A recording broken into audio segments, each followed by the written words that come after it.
इराणच्या ड्रोन हल्ल्यानंतर दुबईतील आंतरराष्ट्रीय विमानसेवा बंद, खबरदारी म्हणून दुबई हवाई वाहतूक प्राधिकरणाचा निर्णय। हल्ल्यापूर्वी इराणनं दिला होता दुबईला इशारा।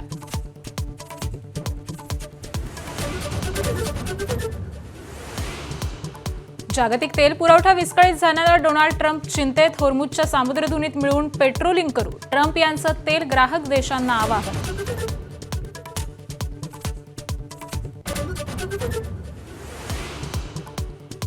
युद्धाचा आज 17वा दिवस। इस्रायल आणि अमेरिकेच्या लष्करी तळांवर आतापर्यंत 700 क्षेपणास्त्र आणि 3600 ड्रोन हल्ले केल्याचा इराणचा दावा।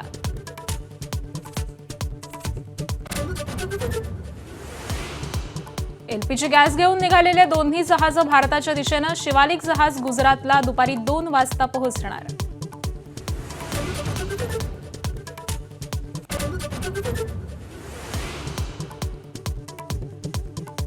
मुख्यमंत्री देवेंद्र फडणवीसांच्या आवाहनानंतर देखील पुणेकरांच्या गॅस सिलेंडरसाठी रांगा। घरगुती गॅस सिलेंडरचा तुटवडा नसल्याची मुख्यमंत्र्यांची पुण्यात माहिती। शिवसेना नेते अंबादास दानवे यांना जीवे मारण्याची धमकी। कापून टाकू आणि ठोकून काढू अशा शब्दांमध्ये धमक्या। सलग 4 दिवस धमक्या आल्यानंतर दानवेंची पोलिसात तक्रार। विधानसभेत आज धर्मस्वातंत्र्य विधेयकावरती चर्चा होणार। विधेयक संयुक्त समितीकडे पाठवण्याची विरोधक मागणी करणार, तर चर्चेदरम्यान सत्ताधारी विरोधकांमध्ये खडाजंगीची शक्यता।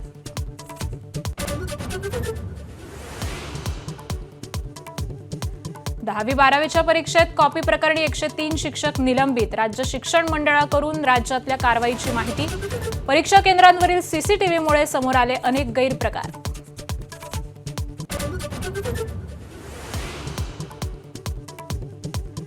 चंद्रपूर महापालिकेच्या स्थायी समितीची आज निवडणूक। सत्ताधारी आणि विरोधकांकडे 8 सदस्य संख्या। स्थायी समितीची निवडणूक ईश्वर चिठ्ठीनं होण्याची शक्यता। राज्यसभेच्या 37 पैकी 11 जागांसाठी मतदान सुरू। बिहारमध्ये 5, ओडिशा 4, हरियाणातही 2 जागांसाठी मतदान। उरलेल्या 26 जागा बिनविरोध।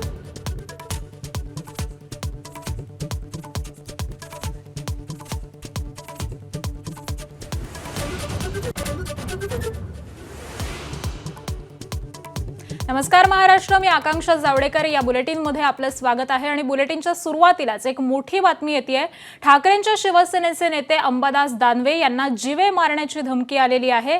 कापून टाकू आणि ठोकून काढू अशा शब्दांमध्ये त्यांना धमक्या येत आहेत। सलग 4 दिवस धमक्या आल्यानंतर दानवेंनी पोलिसांमध्ये आता तक्रार देखील केलेली आहे। तर ठाकरेंच्या शिवसेनेचे नेते अंबादास दानवे यांना जीवे मारण्याची ही धमकी आलेली आहे। सलग 4 दिवस त्यांना या धमक्या येत होत्या आणि त्यानंतर त्यांनी पोलिसांमध्ये देखील या विरोधात तक्रार केलेली आहे। आणि आपल्यासोबत स्वतः अंबादास दानवेजी आहेत, त्यांच्याशी देखील आपण बातचीत करूया। दानवेजी नमस्कार, एबीपी माझामध्ये आपलं स्वागत आहे। आपल्याला खरं तर धमक्या येत आहेत असं कळतंय, नेमक्या काय धमक्या येत आहेत आणि आता पोलिसांमध्ये देखील आपण तक्रार केलेली आहे, तर पोलिसांकडून तपास नेमका कसा सुरू आहे? नाही, मला माहित नाही पोलिसांकडे तपास। मी परवाच्या दिवशी पोलिसांकडे तक्रार केली। 2-3 दिवस झाले तक्रार करून। मी काही त्याचं फार हे केलेलं नाही, कारण रोज रात्री अशा पद्धतीनं फोन येत होते। मी त्याच्याकडे थोडं दुर्लक्ष केलं, कारण असे फोन येत असतात। परंतु रोज रोज रोज रोज झाल्यानंतर मग मी शेवटी 2-3 दिवस पूर्वी कंप्लेंट पोलिसांकडे केलेली। आता पोलिसांनी पुढे काय तपास केला मला नाही माहिती, ते पोलिसांनाच तुम्ही विचारलं पाहिजे। बरं, आपला नेमका कोणाकडे संशय आहे का की कोण अशा पद्धतीने आपल्याला धमक्या देऊ शकतो? असं काही हे पाहिजे, एक तर मी या धमक्याला घाबरतच नाही मुळे, पण कसं एक फॉर्मॅलिटी असावी म्हणून मी तक्रार करून ठेवलेली आहे। उद्या काही झालं गेलं तर, पण अशा किती कोणी धमक्या दिल्या तर मला काही फरक पडणार नाहीये। पण ते कंटिन्यू 3-4 दिवसांना रोज रोज रोज रोज रोज रोज अशा पद्धतीनं यायचं, म्हणून मग मी एक दिवस एक अर्ज देऊन ठेवला स्थानिक आमच्या मी ज्या भागात राहतो त्या भागातल्या पोलीस स्टेशनवर। बरं, पण नेमक्या या धमक्या काय येत आहेत, त्यांच्याकडून तुम्हाला नेमकं काय सांगण्यात येत आहे? आता कसं आहे, धमक्या मी तक्रारीत लिहिलंय जीवे मारण्याच्या धमक्या। बरं, धन्यवाद दानवेजी, आमच्याशी बातचीत केलीत, या सगळ्या संदर्भामध्ये माहिती दिलीत त्याबद्दल आभार आपले। तर ठाकरेंच्या शिवसेनेचे नेते अंबादास दानवे सध्या आपल्यासोबत होते. त्यांना जीवे मारण्याची धमकी येत आहे. फोन कॉलवरून या धमक्या देण्यात येत आहेत. सलग 4 दिवस या धमक्या आलेल्या आहेत आणि यानंतर दानवेंनी पोलिसांमध्ये देखील तक्रार केलेली आहे. आता संबंधित पोलीस स्टेशनकडून या सगळ्याच प्रकरणाचा तपास सुरू आहे.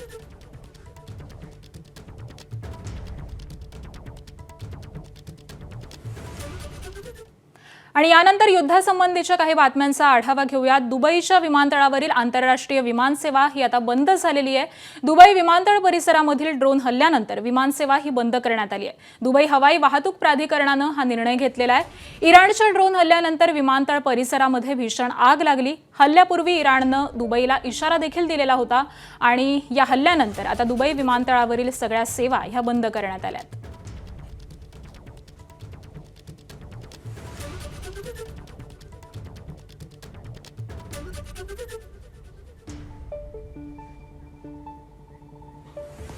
तर इस्रायलकडून F-35I या जेट विमानांचा युद्धामध्ये आता वापर करण्यात येतोय. 5व्या पिढीतल्या स्टील्थ फायटर जेट विमानांचे फोटो हे देखील आता जारी करण्यात आलेत. मध्य पूर्वेतले सर्वात आधुनिक विमान म्हणून आदिर F-35I याची ओळख आहे. हवेमधून हवेमध्ये आणि हवेमधून जमिनीवरती मारा करण्याची याची क्षमता आहे आणि याचाच वापर आता केला जाणार आहे.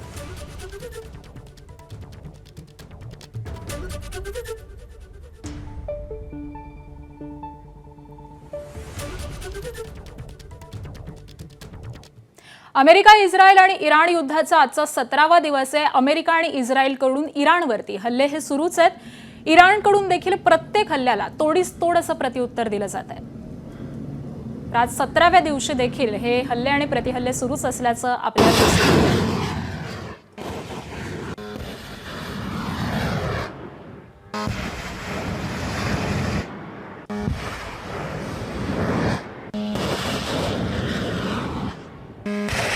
आणि इस्रायलचे इराणवरती हल्ले सुरू आहेत. इस्रायली हल्ल्यामध्ये इराणचं अवकाश संशोधन केंद्र हे उद्ध्वस्त झालेलं आहे. तेहरानमधील ताराश अंतराळ केंद्रावरती मोठं नुकसान झालेलं आहे आणि याचेच व्हिडिओ हे देखील आता समोर आलेले आहेत. तेहरानमधलं ताराश अंतराळ केंद्र हे आहे आणि याच अंतराळ केंद्रावरती जोरदार असा हल्ला करण्यात आलाय, ज्यामध्ये या अंतराळ केंद्राचं मोठ्या प्रमाणावरती नुकसान झालंय.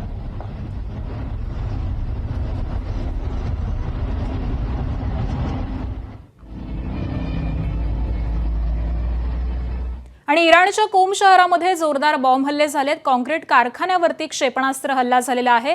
या हल्ल्यामध्ये कारखाना हा पूर्णपणे उद्ध्वस्त झालाय. या हल्ल्यामध्ये कोणतीही जीवितहानी ही सुदैवानं झालेली नाहीये, मात्र या कारखान्याचं प्रचंड असं नुकसान झालंय. अमेरिकेनं इराणमध्ये मोठ्या प्रमाणामध्ये नुकसान केल्याचा दावा केलाय. अनेक इराणी लष्करी तळ हे उद्ध्वस्त केल्याचा दावा अमेरिकेनं केलेला आहे. अमेरिकन लष्करानं हल्ल्याचा व्हिडिओ हा पोस्ट केलेला असून इराणच्या लष्करी क्षमता नष्ट झालेल्या आहेत असं देखील अमेरिकेनं म्हटलंय.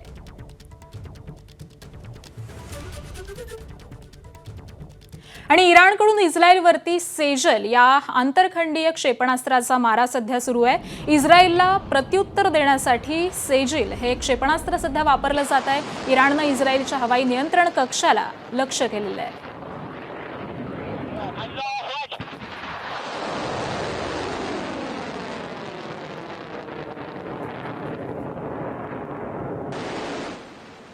आणि भारतासाठी एक दिलासादायक बातमी. भारताचं शिवालिक जहाज आज दुपारी 2 वाजता गुजरातला पोहोचणार आहे. होर्मुझच्या समुद्रधुनीतून येणारं शिवालिक हे पहिलं जहाज आहे. तर नंदादेवी जहाज देखील होर्मुझ पार करून भारताच्या दिशेने रवाना झालंय. शिवालिक आणि नंदादेवी या दोन्ही जहाजांमध्ये LPG गॅस आहे.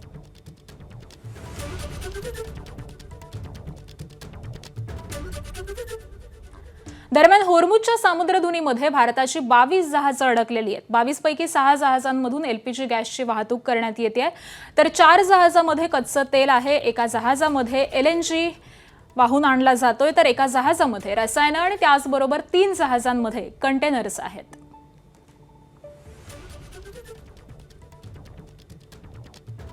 भारतीय ध्वजांकित तेलवाहू जहाज UAEच्या फुजैराहून सुखरूप भारताकडे आता रवाना झालंय, अशी माहिती केंद्र सरकारनं दिलेली आहे. फुजैराह तेल केंद्रावरती भारतीय ध्वजांकित जग लाडकी हे जहाज तेल भरत असताना या केंद्रावरती शनिवारी हल्ला झालेला होता. मात्र सुमारे 80,800 टन कच्चं तेल घेऊन जग लाडकी हे जहाज आता काल सकाळी 10:30 वाजता फुजैरामधून सुखरूप भारताच्या दिशेनं निघालेलं आहे। पश्चिम आशियातल्या युद्धग्रस्त भागामधून सुखरूप येणारं हे चौथं भारतीय ध्वजांकित असं जहाज आहे।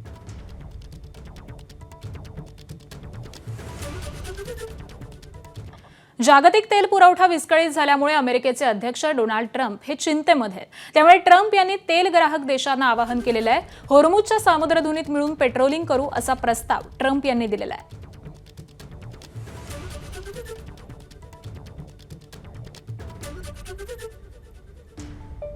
दरम्यान ट्रम्प यांचा प्रस्ताव ऑस्ट्रेलियानं फेटाळलाय। होर्मुझच्या सामुद्रधुनीमध्ये नौदल पाठवण्यासाठी ऑस्ट्रेलियानं नकार दिलेला आहे। ट्रम्प यांनी ऑस्ट्रेलियासह अनेक देशांना तेल वाहतूक सुरळीत करण्यासाठी होर्मुझमध्ये पेट्रोलिंग करण्याचा प्रस्ताव दिलेला होता।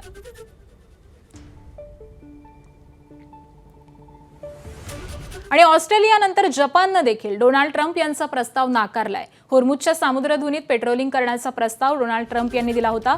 होर्मुझमध्ये जहाजांच्या संरक्षणासाठी नौदल पाठवण्याचा विचार नाही असं स्पष्टीकरण हे पंतप्रधान सोनेई ताकायची यांनी दिलेलं आहे। आम्हाला स्वतंत्रपणे काय करता येतं ते पाहत आहोत असं देखील ताकायची यांनी म्हटलेलं आहे।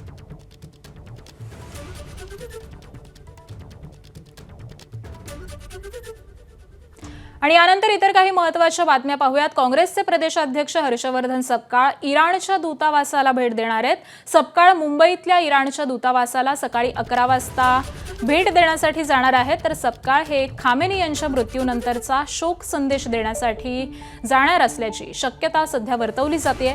दिल्लीतील काँग्रेस नेत्यांनी इराण संदर्भामध्ये भूमिका स्पष्ट केल्यानंतर आता सपकाळ ही भेट घेण्यासाठी जाणार आहेत।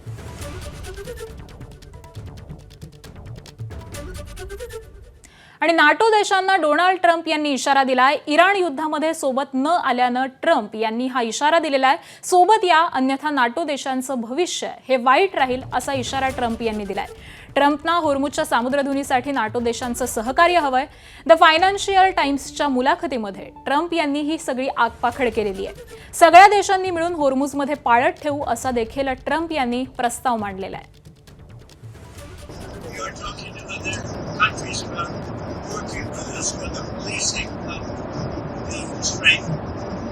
And I think we're getting good response. If we do, that's great. And if we don't, that's great. Remember, like as an example, in many cases, the NATO countries, we're always there for NATO. We're helping them with Ukraine. There's it's been a notion that it doesn't affect us, but we help them. It'd be interesting to see what country wouldn't help us with a very small endeavor, which is just keeping the strait open. And by comparison, is small. It's small because Iran has very little firepower left. Their missiles are down to a low number. You see, they're shooting very few of them in a while. There's not very many of them. And because we've decimated their manufacturing capability. Likewise, the drones are way down. They're down to about 20%, but they still have some. पुढची बातमी पाहूयात। भारताची गुंतवणूक असलेल्या इराणच्या Chabahar बंदरावरती अमेरिकेच्या लढाऊ विमानाच्या घिरट्या सध्या सुरू आहेत। FA-18 सुपर हार्नेट विमानांची उड्डाणं ही सध्या होत असल्याचं दृश्य दिसून येत आहे। उड्डाणावेळी विमानांना इराणनं लक्ष्य न केल्याबद्दल आश्चर्य देखील व्यक्त होत आहे। चाबहार बंदराची उभारणी भारताच्या माध्यमातून झाली आहे। चीनी गुंतवणूक असलेल्या पाकिस्तानातील ग्वादर बंदराला आव्हान देण्यासाठी चाबहार बंदरासाठी भारतानं पुढाकार घेतलेला आहे आणि त्यामुळे हे एक प्रकारे भारताचंच बंदर मानलं जातं।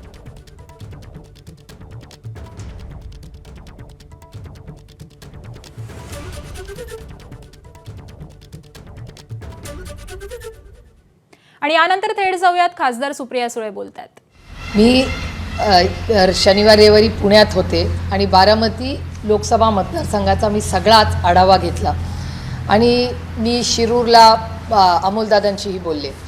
प्रचंड अडचणी सगळीकडे दिसत आहेत आणि मी माध्यमांचे मनपूर्वक आभार मानते की सगळ्याच माध्यमांनी वास्तव जे सरकार कबूल करायला तयार नाही ते सातत्याने तुम्ही चॅनल्सवर दाखवता। मी तुम्हाला एक 4-5 उदाहरणं बारामती लोकसभा मतदारसंघातली सांगते। ऑन फील्ड एक तर देशपांडे म्हणून एक ग्रुप आहे जे धायरीमध्ये चपात्या बनवतात। इन्फोसिस असेल, टाटा असेल, महिंद्राच्या सगळ्या हिंजवडीला हजारोने लाखोनी चपात्या ते रोज पाठवतात। आज तिकडे 50% काम बंद झालेलं। आमच्या महिलांना हाताला काम नाही आहे कारण का गॅस नाही आहे. तशीच परिस्थिती बारामतीत आहे. बारामतीचे सगळे आमचे जे ग्राहकचा जो युनियन आहे किंवा सगळे व्यवसाय करणारे सोमानीजी आहेत आमचे, तर त्या सोमानीजींचे सगळे ग्रुप परवा दिवशी बारामतीत एकत्र आला होता. मी स्वतः त्यांच्याशी बोलले आणि एक परिस्थिती की बारामतीमध्ये आज जो कमर्शियल गॅस आहे तो कुठेही मिळत नाही. रेस्टॉरंट्समध्ये काही सगळे व्यवसाय बंद झालेले आहेत आणि काही ठिकाणी आमचे जे MSMEs आहेत, आमच्या MIDCs जे आहेत बारामतीमध्ये असेल, मग चाकणला असेल, दौंड, इंदापूर, सगळ्या पुरंदरला, सगळ्या MIDCsमध्ये आज काही ठिकाणी 75% कामगार कमी केलेले आहेत. कारण का गॅस नाही आहे. मग MSMEमध्ये प्रॉब्लेम आहे, रेस्टॉरंट्स खानावळींमध्ये प्रॉब्लेम आहे. आमच्या महिला भगिनी ज्या घरामध्ये उद्योग करतात किंवा त्यांचे जे छोटे स्मॉल स्केलचे जे छोटे बिझनेस मॉडेल्स आहेत तिथे अडचण आहे. घरामध्ये महिला रांगा लावून जेव्हा ऑनलाईन मिळायचं तर तिथे आज वेळेवर गॅस मिळत नाही आहे. आणि माझी माननीय प्रधानमंत्र्यांना हात जोडून विनंती की त्यांनी गॅस सिलेंडरसाठी एक मोठी जाहिरात केली होती. ते पहिल्यांदा सरकारमध्ये आले तेव्हा की त्यांची एक इच्छा होती की ह्या महाराष्ट्रात, ह्या भारतातल्या कुठल्याही महिलेला डोळ्यातून अश्रू आणि खोकला येता कामा नये. सरपणामुळे, सरपण शब्द वापरतो आपल्याकडे गाव आपण, त्याच्यामुळे असं तिला कधी नाही, चूल नको, तिला व्यवस्थित गॅस मिळाला पाहिजे. त्याच्यात आपल्या सगळ्या लोकांनी आपण आपल्या सगळ्या सबसिडी सोडून दिल्या की आपल्याला सबसिडीची गरज नाही, ज्याला गरज आहे त्याला ती सबसिडी मिळाली. उत्तम प्रोग्राम होता. पण आज त्याच कष्ट करणाऱ्या आमच्या महिलांना गॅस मिळत नाही आहे. व्यवसाय, इकॉनॉमी, अर्थव्यवस्था कोलमडेल अशी परिस्थिती आहे. माझी विनंती आहे भारत सरकारला, एक ऑल पार्टी मीटिंग बोलवा. मी मागच्याही आठवड्यात हे बोललेले. आता हा फक्त एक पॉलिटिकल इश्यू नाही, हा एक नॅशनल क्रायसिस आहे. त्याच्यामुळे भारत सरकारने तातडीने ऑल पार्टी मीटिंग आणि पार्लमेंट चालू आहे, याच्यात तातडीने या विषयावर चर्चा आली पाहिजे आणि भारतातल्या नागरिकांना कॉन्फिडन्स दिला पाहिजे की वास्तव काय आहे. जर कपात होणार असेल तर त्याच्या तयारीला आपण लागूया. पण गेले अनेक दिवस पॉवर सिक्युरिटीवर राहुल गांधीजी सातत्याने बोलत आले. जे राहुलजी बोललेत ते सगळं आता खरं होताना आपल्याला 2 आठवड्यांनी दिसतंय. आणि एक दुसरा मुद्दा म्हणजे की ज्या प्राथमिक शाळा आहेत की जिथं लहान मुलांना शाळेमध्ये अन्नधान्य दिले जाते, खिचडी दिली जाते किंवा वेगवेगळे नाटक दिले जातं, ते संपूर्ण आता बाधित झालेलं आहे. ते बंद करण्यात आले आणि विशेष करून पुण्यातल्या सर्व शाळांमधल्या बंद करण्यात आले. नाही, मिड डे मील प्रोग्राम जो अटल बिहारी वाजपेयी साहेबांच्या काळामध्ये सुरू झाला, त्याच्यानंतर मनमोहन सिंग साहेबांनी तो देशामध्ये आणखीन मोठ्या आणि चांगल्या पद्धतीने लागू केला. हा एवढा मोठा उपक्रम हा अतिशय महत्त्वाचा आहे. काल मी पुण्याच्या कलेक्टरांशीही बोलले ह्याच्याबद्दल आणि तेव्हा पुण्याच्या कलेक्टरांनी मला सांगितलं, ताई आम्हाला इन्स्ट्रक्शन झालेत माननीय मुख्यमंत्र्यांच्या की या मुलांचं अन्नधान्य किंवा आश्रमशाळा असतील इथे कुठेही कमतरता होता कामा नये. पण तशी परिस्थिती दिसत नाही. आणि दुर्दैव एका गोष्टीचं आहे की भारत सरकार आणि राज्य सरकार ही कबूलच करायला तयार नाही आहे की तुटवडा आहे. म्हणजे ही जी महत्त्वाची माहिती आहे ही का सरकार लपवते, का सरकार वास्तवतेपासून का दूर आहे हे मला समजत नाही.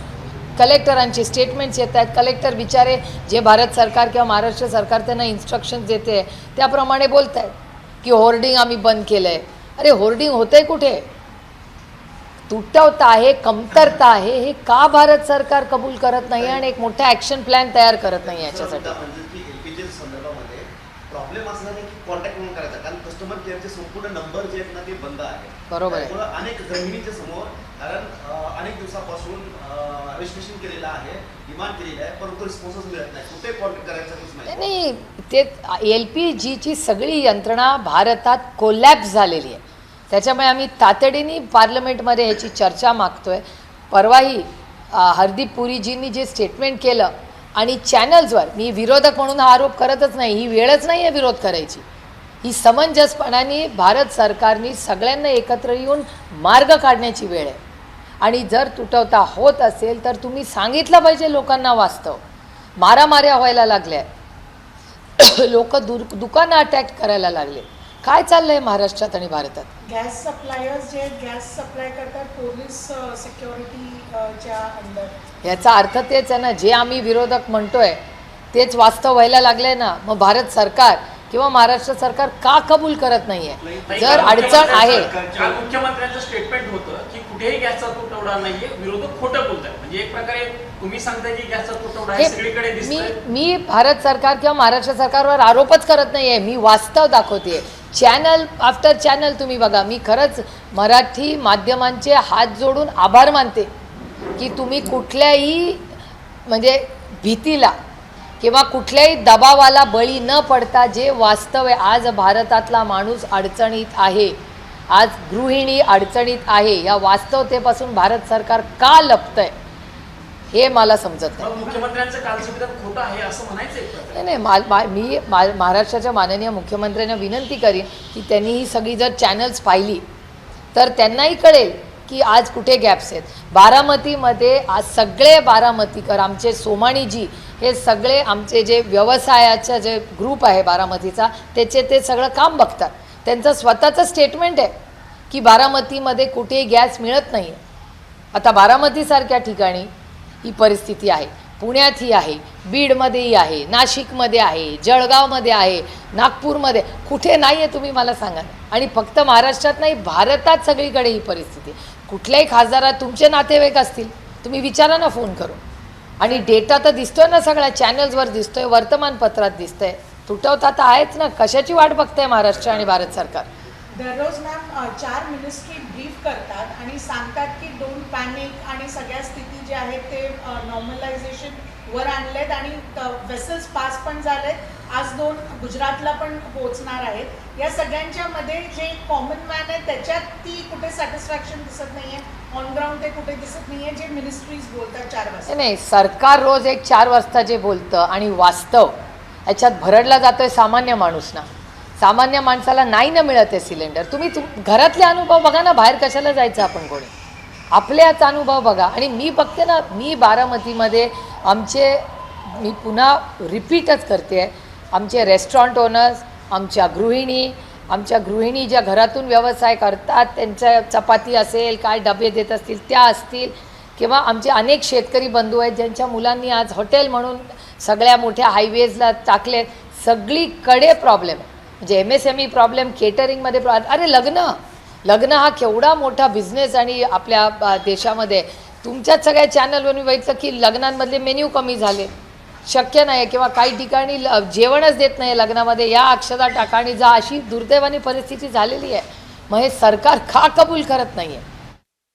आणि यानंतर आजची एक महत्त्वाची बातमी. राज्यसभेच्या 37 पैकी 11 जागांसाठी मतदान हे सुरू झालेलं आहे.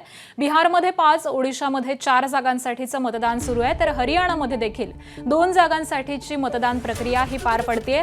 26 जागा या बिनविरोध झालेल्या आहेत, त्यामुळे या ठिकाणी मात्र मतदानाची गरज नाहीये, परंतु उरलेल्या 11 ठिकाणी मतदान हे सध्या सुरू झालेलं आहे.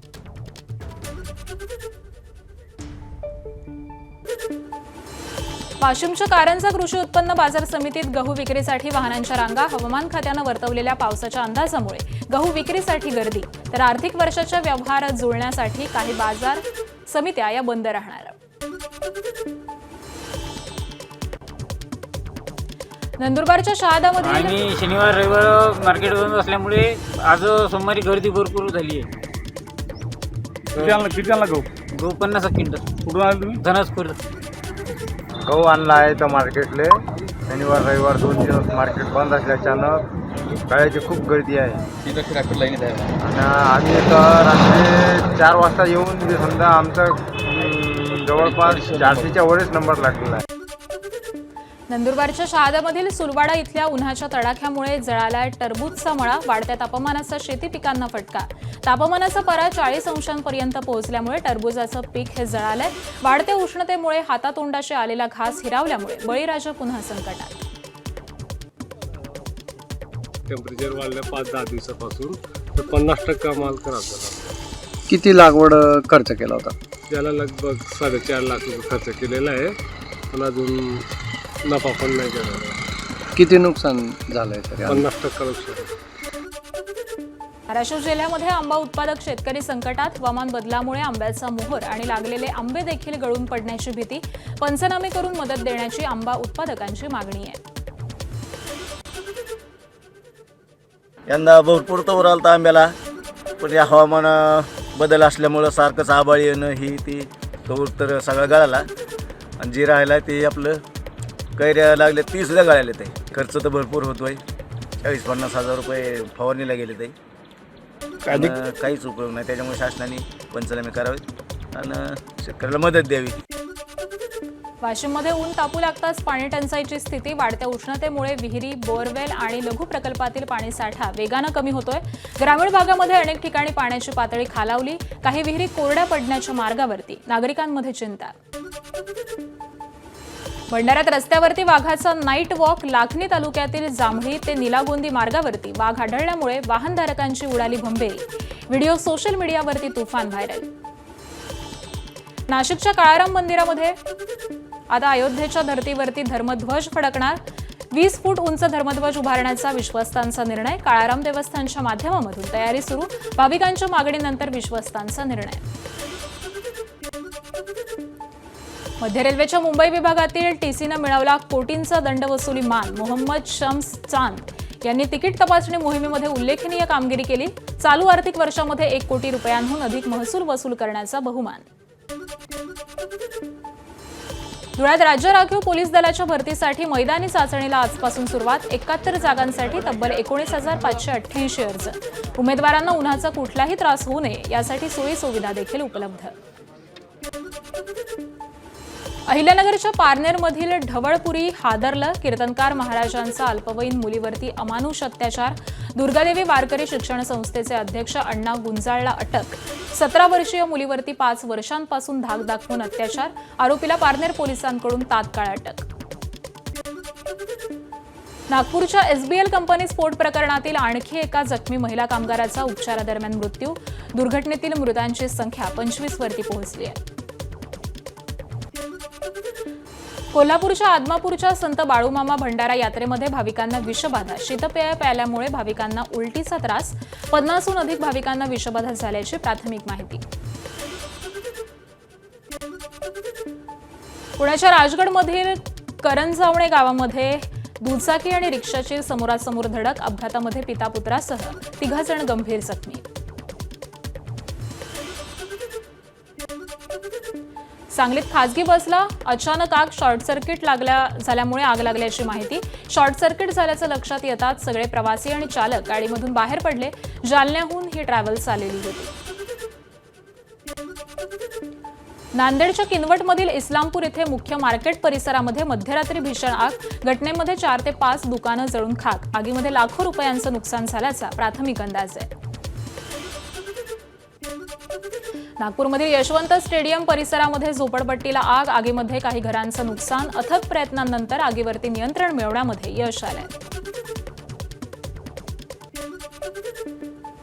हरभरा पिकांची गंजी अज्ञातानं पेटवली. 2 एकरवरील पीक हे जळून खाक. धाराशिव जिल्ह्यातील कळंब तालुक्यातील सापनाई गावातली घटना आहे.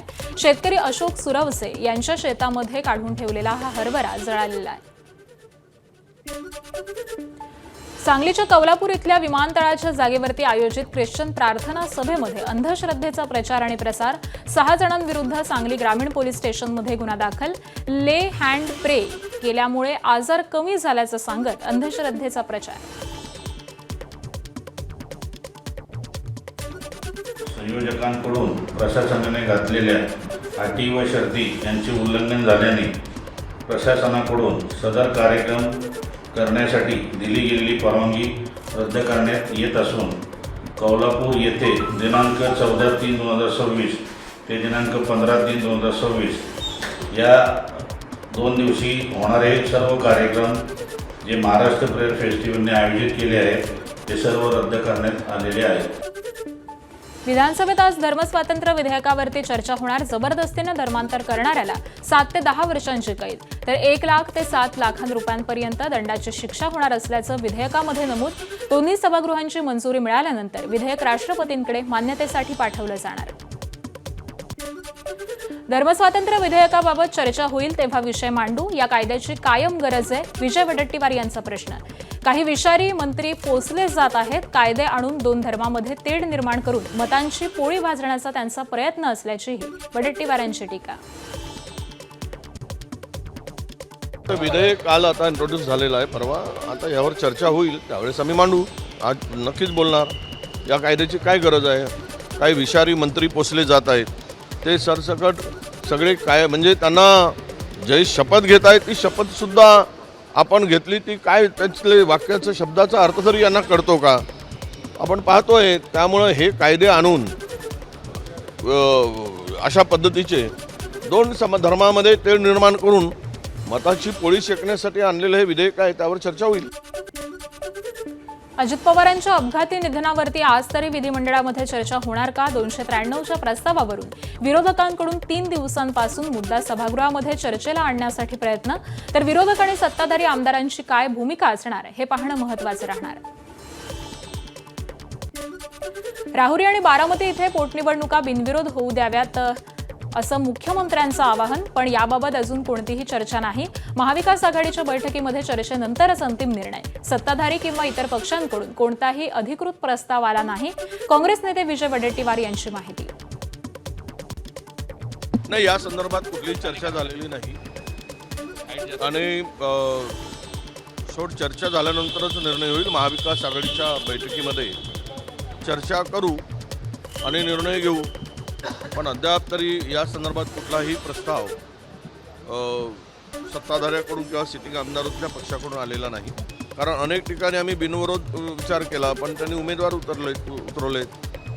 हे अनेक नांदेडमध्ये सुद्धा उमेदवार उतरवला गेला होता, त्यांनी हे होऊ दिलं नाही. असे आहेत, त्यामुळे सगळ्याच ठिकाणी काही सरसकट अशा बिनविरोध झाल्याचं काही यापूर्वी त्याला निर्णय झाल्याची मला माहिती नाही. मनसेच्या गुढीपाडवा मेळाव्याचा दुसरा टीझर प्रदर्शित. 19 तारखेला शिवतीर्थावरती पार पडणार मनसेचा मेळावा. राज ठाकरे काय बोलणार याकडे लक्ष. फलटण पंचायत समिती सभापती पदाचा सस्पेन्स कायम. सत्तेचा आकडा कुणाच्याही बाजूने स्पष्ट नाही. राष्ट्रवादी भाजप युतीकडे 8 जागा तर शिवसेनेकडे देखील 8 जागा असल्यामुळे सभापती पदाचा पेच हा अधिकच वाढलाय. राजे गट विरुद्ध खासदार गटाची प्रतिष्ठा पण आल्या. 10वी-12वीच्या परीक्षेमध्ये कॉपी प्रकरणी 103 शिक्षक निलंबित. राज्य शिक्षण मंडळाकडून राज्यातल्या कारवाईची माहिती. परीक्षा केंद्रावरील सीसीटीव्हीमुळे समोर आले अनेक प्रकार. शिक्षण मंडळाची आतापर्यंतची सर्वात मोठी कारवाई. प्रियंका चोप्राचा ऑस्करच्या रेड कार्पेटवरती जलवा. निक जोनासोबत लावली हजेरी. यंदाच्या ऑस्कर पुरस्कार सोहळ्यामध्ये बॉलिवूड अभिनेत्री प्रियंका चोप्रा प्रेझेंटर म्हणून झळकणार. मायकेल बी जॉर्डनला सर्वोत्तम अभिनेत्याचा ऑस्कर पुरस्कार. टिमोथी चालमेट आणि लिओनार्डो डिकॅप्रियो शर्यतीमध्ये होते. ऑस्कर पुरस्कारांमध्ये जेसी बकले ही सर्वोत्तम अभिनेत्री ठरली आहे. ओडिशाच्या कटकमध्ये रुग्णालयाला अचानक आग. आयसीयूतून 10 रुग्णांचा मृत्यू, 5 जण गंभीर जखमी. एसएसबी मेडिकल कॉलेजमधली घटना आहे. मुख्यमंत्री मोहन मांझी यांनी रुग्णालयाला भेट दिली आहे. अटल बोगद्याजवळ मोठी हिमवृष्टी. हजारो वाहनं, नागरिक आणि पर्यटक अडकले. नागरिकांना काढण्यासाठी बचाव कार्य सुरू. पर्यटकांना मनालीच्या दिशेनं सुखरूप काढलं जात आहे. अरब देशांमधले 15,000 भारतीय कामगार बेरोजगार होण्याची भीती. युद्धामुळे सौदी अरेबिया आणि UAE पुढल्या महिन्यापासून काम नाही. विमानांची तिकीटं कामगारांच्या आवाक्याबाहेर. युद्ध लांबलं तर भारत सरकार कामगारांना आणणार का, असा प्रश्न. गॅस टंचाईचा फटका जगप्रसिद्ध शेगाव कचोरीला देखील. गॅस टंचाईमुळे शेगाव कचोरीचे भाव वाढले. 10 रुपयाला मिळणारी शेगाव कचोरी 2 रुपयांनी वाढली आहे. व्यावसायिक गॅस सिलेंडरचे भाव वाढल्यामुळे ही भाववाढ केल्याची माहिती. जळगावात रिक्षा चालकांकडून प्रवासी भाड्यामध्ये वाढ. युद्धजन्य परिस्थितीमुळे गॅसच्या दरामध्ये मोठी वाढ. 60 रुपये दराने मिळणारा गॅस आता 95 रुपये झाल्यानं प्रवासी भाड्यामध्ये वाढ झाली आहे. सांगलीत गॅस सिलेंडरच्या तुटवड्यामुळे चूल तयार करून चायनीज बनवायला सुरुवात. हॉटेल व्यावसायिक आणि मंगल कार्यालय याबरोबरच चायनीज सेंटर मालकांना देखील गॅस सिलेंडर तुटवड्याचा फटका बसतोय. आखाती युद्धाचा रायगडमध्ये कलिंगड पिकाला फटका. युद्धामुळे निर्यात पूर्णपणे ठप्प झाल्यानंतर कवडीमोल भावानं विकली जातात कलिंगड. गोरेगाव, माणगाव, कोलाड भागामधून कलिंगडांची मोठ्या प्रमाणामध्ये निर्यात. आता बाजारामध्ये फक्त 5 ते 7 रुपये किलोचा भाव.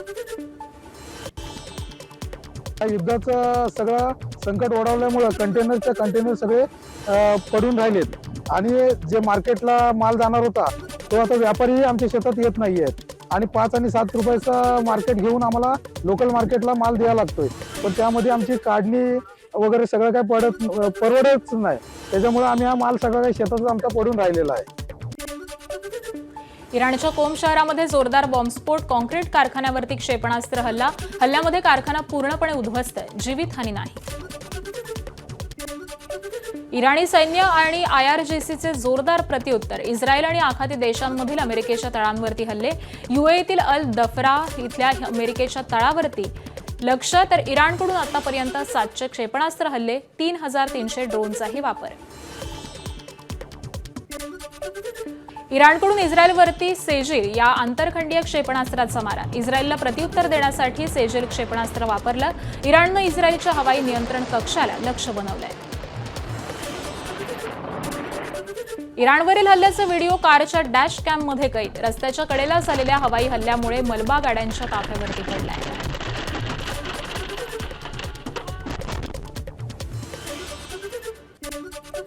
दुसऱ्या महायुद्धामध्ये इस्रायलकडून F-35I विमानाचा वापर, लढाऊ विमानाचे फोटो प्रसिद्ध, आदिल F-35I हे मध्य पूर्वेतील सर्वात प्रगत विमान, हवेमधून हवेमध्ये आणि हवेतून जमिनीवरती मारा करण्यास ते सक्षम आहे.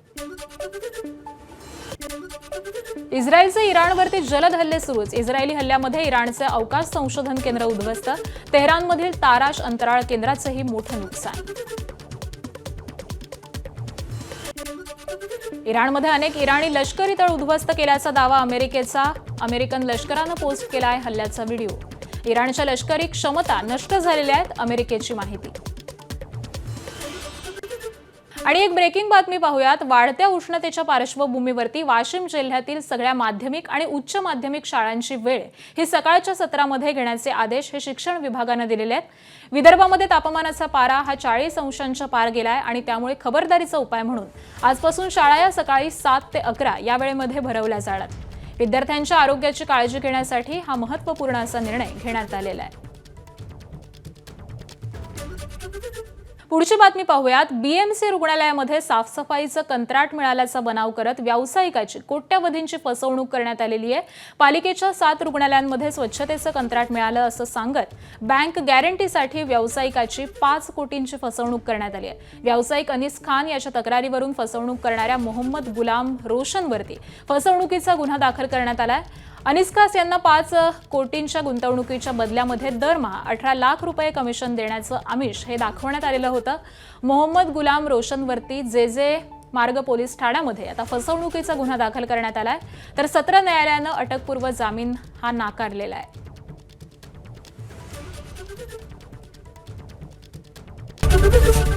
ABP माझा, उघडा डोळे बघा नीट.